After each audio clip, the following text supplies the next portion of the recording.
এই বলৎকারের ঘটনাগুলোর পিছনে দায়ী কারা বলেন তো? বলবেন যে যে করতেছে সে দায়ী, কিন্তু না, যে করতেছে সে দায়ী না। তাহলে দায়ী কাদের, দোষ কাদের? মূলত দায়ী হচ্ছে এক শ্রেণীর মুহতামিম আর আপনারা যাদেরকে আহ আকাবির মনে করেন, অনেক বড় বুজুর্গানে দিন, এরা, এই দুই শ্রেণীর মানুষ দায়ী। বলবেন যে কেন? একটা শিক্ষক যখন দিনের পর দিন পরিবার সন্তানাদি সব ছেড়ে মাদ্রাসায় গিয়ে পড়ে থাকে, এক সপ্তাহ পর কেন, 15 দিন পর কেন, এক মাসেও সেই শিক্ষকের ছুটি হয় না। কোনো কারণবশত যদি 1 মাস, 1.5 মাস, 2 মাস পরে যদি 1 দিনের 2 দিনের ছুটি নেওয়ার জন্য মোহতামিমের কাছে যায়ও, তাহলে মোহতামিমের চেহারার দিকে তাকানো যায় না। মনে হয় এমন একটা ভাব ধরে, আর এমন কিছু কথাবার্তা বলে, মনে হয় যে এই শিক্ষকটা ছুটি চাওয়ার কারণে বিশাল বড় একটা অপরাধ করে ফেলছে, যেই অপরাধের আর ক্ষমা হয় না, এমন একটা অপরাধ করে ফেলছে, এরকম একটা ভাব দেখায়। তাহলে একটা শিক্ষক মাসের পর মাস ছুটি নাই, স্ত্রীর কাছে যেতে পারে না, সে কি করবে?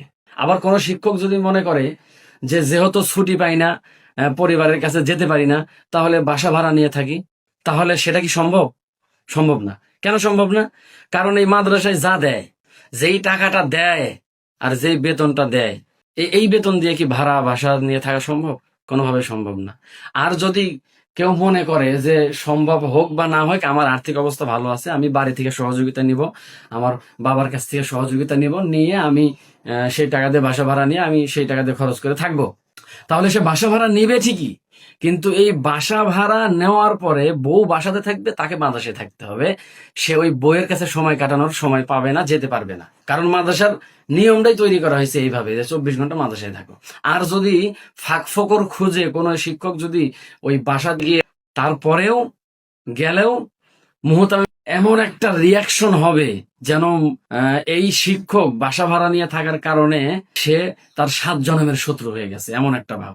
হ্যাঁ, যদি একটু বাসাতে সময় কাটাতে দেখে, তাহলে সে এত পরিমাণ শত্রুতা করবে যে শেষমেশ আপনি মাদ্রাসা ছেড়ে দিয়ে চলে আসতে বাধ্য হবেন।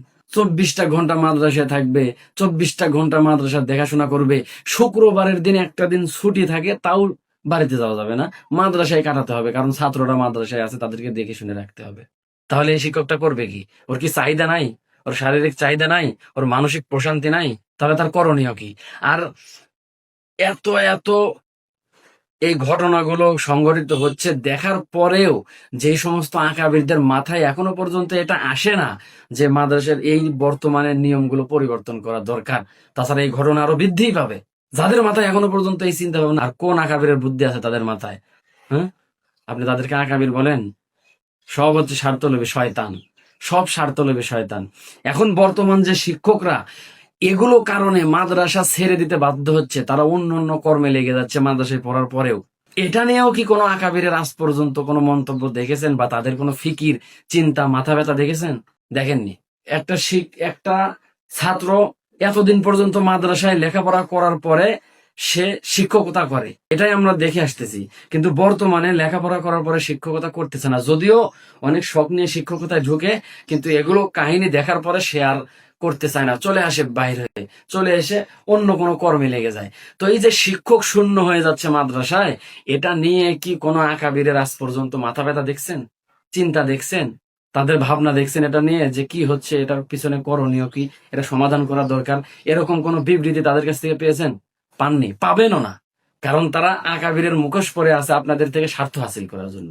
তলে তলে তাদের খোঁজ নিয়ে দেখেন, শয়তান এক একটা শয়তান। আপনি যে আকাবিরদের গল্প করেন সে আকাবির এখন নাই, আগে ছিল, আগে ছিল, এখন সে আকাবির নাই, এখন সবগুলো হচ্ছে শয়তান। আর এই শয়তানদের কাছ থেকে মুক্তি নিয়ে সবাই নিজেদের মতো অন্য অন্য কর্মে ঢুকতেছে, কিন্তু তা নিয়ে এই শয়তানদের কোনো মাথা ব্যথা নাই, থাকবেও না। কারণ তাদের দিনের খেদমত উদ্দেশ্যই ছিল না কোনো সময়। মাদ্রাসা বন্ধ হয়ে গেলে দিনের খেদমত বন্ধ হয়ে যাবে, সুতরাং এটা হচ্ছে সংস্কার করা দরকার, এরকম চিন্তা তাদের মাথায় আসবে না। কারণ তারা খেদমত তো কোনোদিন করেনি, তারা তাদের স্বার্থ হাসিল করেছে আপনাকে বোকা বানিয়ে, এটাই বাস্তব, আপনি মানেন আর না